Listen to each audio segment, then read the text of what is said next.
Bonjour tout le monde et bienvenue à nouveau dans ce calendrier de l'Avent.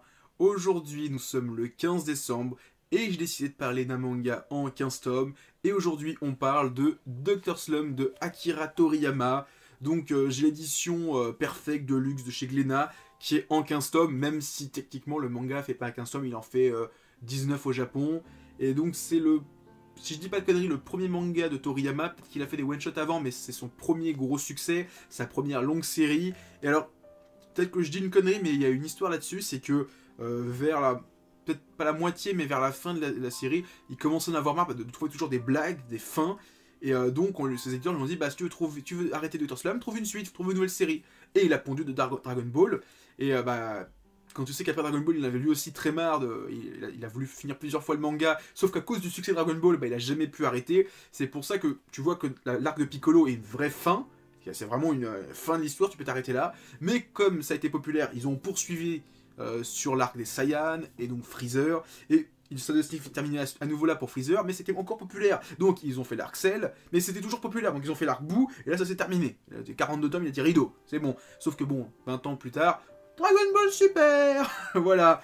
Donc Dr. Slump, en plus, par rapport à ça, c'est cette histoire de fin, ça se remarque un petit peu qu'il en avait un petit peu marre de créer toujours un chapitre, une blague. C'est que vers peut-être la moitié, peut-être que ça fait longtemps que j'ai pas lu le manga, mais je me rappelle qu'au bout d'un moment, les histoires c'était plus un chapitre, une blague, mais c'était des blagues sur plusieurs chapitres. Il y avait des sortes de petits arcs de 3-4 chapitres où il y avait une même histoire qui suivait. Mais il fait ça très rarement, et tu sentais qu'il avait des fois du mal à trouver une conclusion à ces histoires parce que faut trouver une blague sur 20 pages, la faire tenir sur 20 blagues, 20 pages, parce que bon, l'histoire c'était un petit peu le Dr. Slump, donc on voit ici, qui est le monsieur qui est juste ici, qui a inventé Harale, la petite robot qui est ici, et en fait, il se passe toujours des blagues, il crée des inventions, Harale fait des conneries, enfin voilà, c'est un peu ça l'histoire, elle touche du caca, il y a plein de passages qui apparaissent, mais c'est vrai que c'est toujours dur de se dire putain, il faut que toutes les semaines je trouve une nouvelle blague, une nouvelle invention, comment Harale va découvrir l'invention, comment on va faire n'importe quoi avec l'invention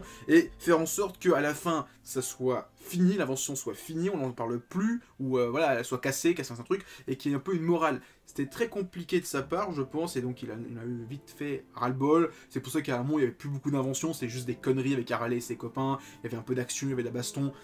Mais Dr. Slump, franchement, c'est une bonne lecture. En plus, cette édition, j'en ai pas parlé, mais c'est franchement une super édition. Moi, j'aimerais bien m'acheter un de ces quatre, l'édition Dragon Ball du même format. Mais bon, j'ai déjà les Dragon Ball première édition, avec les couleurs un peu en dégradé. C'est tout le temps plus ou moins la même couleur. Et il y en a 42, en sens de lecture français. Mais voilà, j'ai déjà l'histoire, je vais pas me racheter. En plus, c'est des tomes à 15 balles, donc ça fait un petit peu cher, c'est quand même un certain budget. Même en disant j'en achète un ou deux tous les mois, je veux dire, faut comme les acheter, après il faut les stocker. J'ai déjà Dragon Ball une fois, je vais pas avoir 3 fois l'édition de Dragon Ball, au bout d'un moment ça sert à rien. Et en plus, un jour, comme je le dis, un jour je les prendrai, c'est sûr et certain. Et bon, c'est Dragon Ball, c'est chez Glénat, ça sera jamais en rupture de stock. Ça serait chez Panini, je paniquerais un petit peu. C'est Dragon Ball, c'est l'un des plus gros succès en France, c'est réimprimé tous les ans par paquet de 100, donc franchement je m'inquiète pas, je peux attendre 10 ans, il y aura peut-être une nouvelle édition Prestige de ouf. Ouais, déjà rien que cette année il y a eu l'édition Hachette, c'est exactement la même collection, il y a des bonus en plus, des couvertures différentes, mais c'est la même collection, donc franchement je m'inquiète pas. Et en plus ce qui est vraiment bien avec cette édition et l'édition de Dragon Ball, c'est que, je sais pas si vous le voyez, c'est que alors, d'après ce que j'ai cru comprendre, et je pense que c'est vrai, parce que ça se voit un petit peu, Toriyama a refait toutes les couvertures, que ce soit celle de Dr. Slump, même le dos de Dr. Slump, et celle de Dragon Ball, parce que c'est pas des artworks qu'il a fait à l'époque, parce que son style, déjà, tu sens que son style n'est pas le même, tu sens que le style est un peu plus propre, et surtout, il a ce style de ligne claire qu'il n'avait pas avant, enfin, qu'il avait un petit peu avant, mais il est venu vers les lignes claires avec le temps, et alors, pour ceux qui savent pas ce que c'est les lignes claires, c'est un... Franchement, je suis pas un spécialiste, et là, franchement, le faire en mode live, sans me préparer un petit peu, je vais sûrement dire des conneries.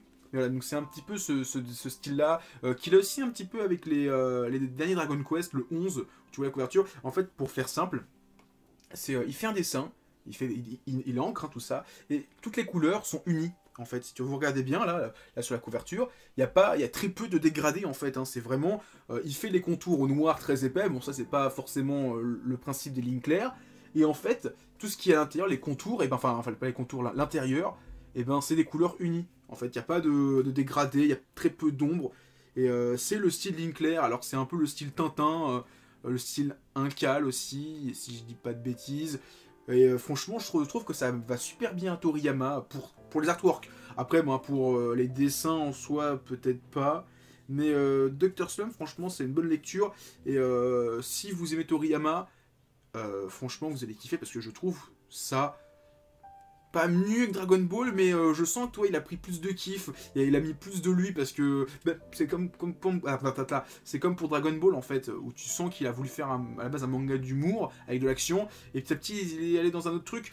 Et je trouve qu'il maîtrise un peu moins. Je trouve que les bastons dans Dragon Ball, le début, hein, jusqu'à Piccolo, étaient bien mieux que pour Dragon Ball Z, où c'est juste du taper, taper, taper, taper, power up, power up, power up. Là où il y avait vraiment un découpage vraiment très stylé pour Dragon Ball, la jeunesse de Goku. Après, c'est que mon avis, peut-être qu'il y en a qui disent ah, tu blasphèmes. En tout cas, moi, je kiffe Dr. Slump. C'est un très bon manga, franchement. Moi, il m'a fait bien marrer quand je l'ai lu. Donc voilà, c'est tout ce que j'avais à dire. Avant de vous quitter, pensez à mettre plein de pouces bleus, partagez la vidéo et laissez des commentaires. Et surtout, en description de cette vidéo, vous trouverez des liens pour aller sur mon Facebook, mon Twitter et mon Discord. Allez, à plus tout le monde et continuez à lire des mangas.